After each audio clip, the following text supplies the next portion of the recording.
We're like, the world is going to end in 12 years if we don't address climate change. To avert the worst consequences of climate crisis, we have 9 years left. We're going to pass the point of no return within the next 8 to 10 years. You've probably heard the claim that we have a dozen years or less to stop climate change from inflicting permanent damage on the planet. We've already waited too long to deal with this climate crisis. We can't wait any longer. President Biden cited the deadline when announcing that the US would rejoin the Paris Climate Accord, an international agreement to curb greenhouse gases. I'm signing today an executive order to supercharge our administration's ambitious plan to confront the existential threat of climate change. It is an existential threat. And we're told by all the leading scientists in the world we don't have much time. I read the report that the people claiming a 2030 deadline are relying upon, and they have misread it. Aaron Brown is a mathematician and statistician who was taught at NYU and UCSD. He's also the former chief risk officer at the hedge fund AQR Capital Management. Brown says that activists and politicians are misrepresenting the science in a rush to implement unwise solutions. I am here to say our house is on fire. We must change almost everything in our current societies. Rather than protecting the most at-risk ecosystems and populations, these proposals are likely to backfire and cause further harm both to the environment and to the most vulnerable people on the planet. Whether you think climate change is an existential issue, or merely one of several important threats we face in the future, is a completely separate issue from how quickly we should act.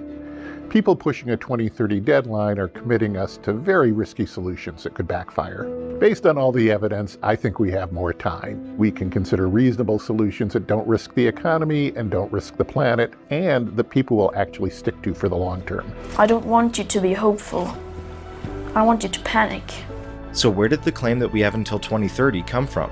Among the first to popularize it was teenage climate activist Greta Thunberg, who in speaking before the UN chastised world leaders for their inaction. People are suffering, people are dying, and all you can talk about is money and fairy tales of eternal economic growth. How dare you!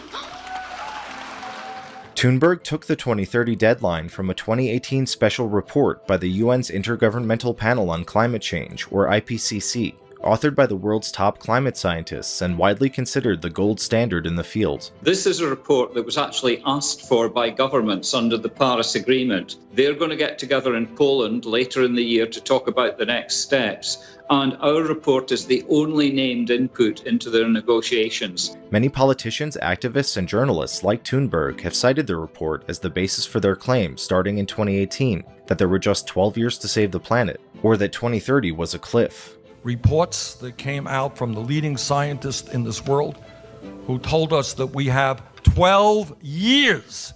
The scientists are absolutely unanimous on this, that we have no more than 12 years. Scientists tell us, if we've said 1,000 times, all of us could be at a point of no return. But after the IPCC report was released, prominent climate scientists, including some of the report's authors, publicly raised doubts about the 2030 deadline. The panel did not say that we have 12 years left to save the world, IPCC Working Group co-chair James Skia told the Associated Press. The hotter it gets, the worse it gets, but there is no cliff edge. Please stop saying something globally bad is going to happen in 2030, wrote fellow leading report author Miles Allen. The IPCC does not draw a planetary boundary at 1.5 degrees Celsius, beyond which lie climate dragons. All the time-limited frames are bullshit, NASA's Gavin Schmidt told Axios. We are less than 12 years away from not being able to undo our mistakes. These numbers aren't anyone's opinions or political views. This is the current best available science. Did climate activists misread the report, or was it a purposeful attempt to mislead the public? That's not clear, but the IPCC report does use vague language that made it susceptible to misinterpretation. The foreword, for example, states that without a, quote, sharp decline in greenhouse gas emissions by 2030, there will be irreversible loss of the most fragile ecosystems, and crisis after crisis for the most vulnerable people and societies. The fall off a cliff idea is not supported by the IPCC report. It's true that risks increase as temperatures ratchet up, but there's no sudden tipping point where climate change becomes irreversible. Properly read, the report is actually an argument for predictable, sustainable solutions over several decades using experimentation and innovation, not a rush toward risky short-term solutions that focus entirely on warming to the detriment of general environmental stewardship. So what does the IPCC report say about the year 2030? The most specific claim it makes is that, quote, global warming is likely to reach 1.5 degrees Celsius between 2030 and 2052 if it continues to increase at the current rate. There isn't a scientific consensus that reaching 1.5 degrees above pre-industrial levels will mean global catastrophe, but let's assume that the activists are correct that staying under that level should be the goal of public policy. When will we hit 1.5 degrees of warming under the author's assumptions? By calculating the current rate of global warming and plotting it out along a graph, we see that the answer to the question they pose is the year 2052. But remember that they gave a 22-year range starting in 2030 and ending in 2052. How did they get there? The 2030 date that activists have trumpeted appears in this chart in the report.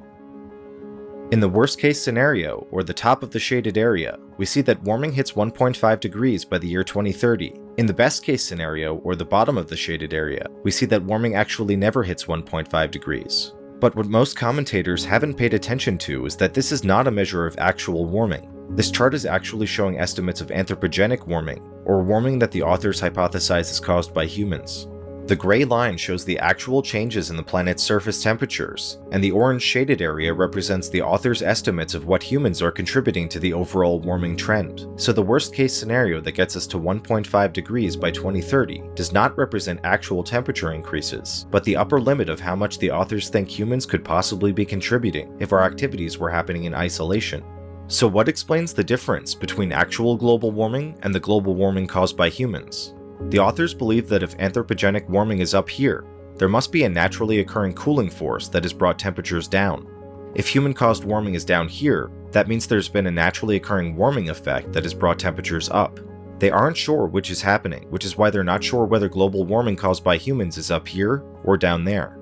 The point is that the 2030 date, as it appeared in the IPCC report, was the worst-case scenario not in terms of actual global warming, but in terms of warming caused only by humans, independent of what's actually happening in the environment. People making the sky is falling claims probably haven't read the report and think that it's saying actual temperatures will increase by 1.5 degrees in 2030. The range of dates the report discusses are actually about human contribution to global warming.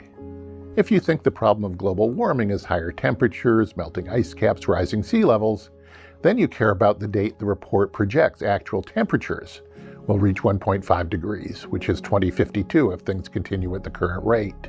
Is it possible that actual warming could result in baseline temperatures above 1.5 degrees by 2030? The rate of global warming would have to speed up to about 3 times what we have observed in past decades, which no serious climate scientists, including the authors of the IPCC report, claim is likely to happen. So why did the IPCC report focus on a date which is the worst case scenario not in terms of actual global warming, but of human contributions to warming, as if they were happening in a vacuum?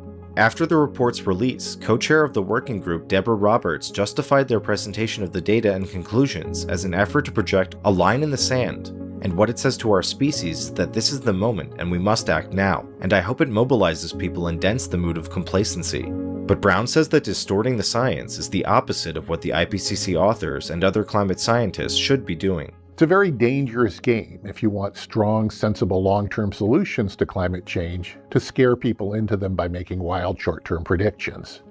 That can backfire in one of 2 ways. You may scare people into doing short-term irrational solutions that do more harm than good, or 2030 might roll around and it's not as much warmer as you said it was going to be, and you could take a lot of steam out of the movement to do anything at all. If we were to accept 2030 as a meaningful deadline, the only path forward is politically unfeasible, economically devastating, and immensely risky. According to the IPCC, limiting global warming to 1.5 degrees would require rapid and far-reaching transitions in land, energy, industry, buildings, transport, and cities, all taking place in under a decade. Emissions reductions as currently envisioned won't work. Supporters of the Paris Climate Accord acknowledge that if fully implemented, it still won't come close to keeping warming under its goal of 1.5 degrees. Even if we did everything that we said we were going to do when we signed up in Paris, we would see a rise in the Earth's temperature, which is catastrophic. Just reducing emissions is not enough. Our greenhouse gas emissions has to stop. 0 in 2050 means nothing if high emission continues even for a few years. They're not thinking through the implications of what they're calling for. If we need a solution by 2030, that means geoengineering and other dramatic, untested strategies with unpredictable effects. Invested in millions of jobs in wind, solar, and carbon capture. The supposed 2030 deadline has become a justification for diverting massive resources into largely unproven direct carbon capture and geoengineering projects, and at the same time for shutting down much of the global economy. People who really believe 2030 is a disaster year have to focus on geoengineering, scattering beads to reflect sunlight, injecting aerosols in the stratosphere. Rushing these things through without proper testing has entirely unpredictable consequences and could backfire to much worse environmental damage than the problem they're intended to solve. The only other thing that works on this horizon is bans. We ban coal, we ban air travel, we shut down many electrical power plants. And mainly we have to do it in China and India. This has unpredictable economic effects, except we know it will cause a considerable decline in gross domestic product. That means we reverse the rise out of poverty for much of the world. And we create economic problems larger than we got in the great financial crisis of 2008, and they're permanent.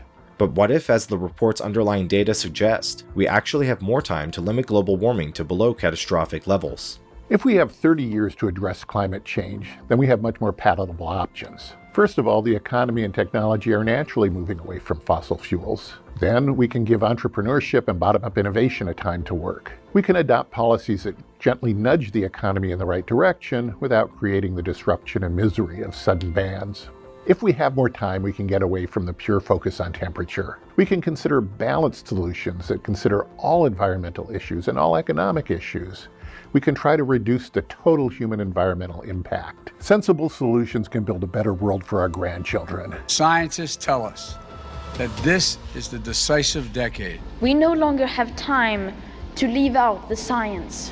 Activists, politicians, and journalists who trumpet 2030 as a meaningful deadline may be doing so in a desperate attempt to get the public to take the threat of global warming seriously. This is our World War II. I feel a need for all of us to breathe fire. After New York Congresswoman Alexandria Ocasio-Cortez invoked the 12-year deadline, she responded to critics by tweeting, "You'd have to have the social intelligence of a sea sponge to think it's literal." But the best way to address climate change is not to mislead people and stoke panic, but to rationally assess the science and chart the best course for both the planet and the people living on it. There's a partisan divide on this issue between people who think it's a very serious problem with a short fuse and people who think it's not much of a problem with a long fuse. I think most sensible people should regard it as a serious problem with a long fuse. There isn't much place for this in the media and on campaign trails. The key factor is for the last 50 years, we have been reducing the amount of energy it takes to create a dollar of wealth. If that trend continues and can be accelerated, it means we can have a booming economy, we can have prosperity for all, we can bring people out of poverty all over the world without using a lot of energy and therefore without a big environmental footprint. We don't have to choose between prosperity and a good environment. We can have both.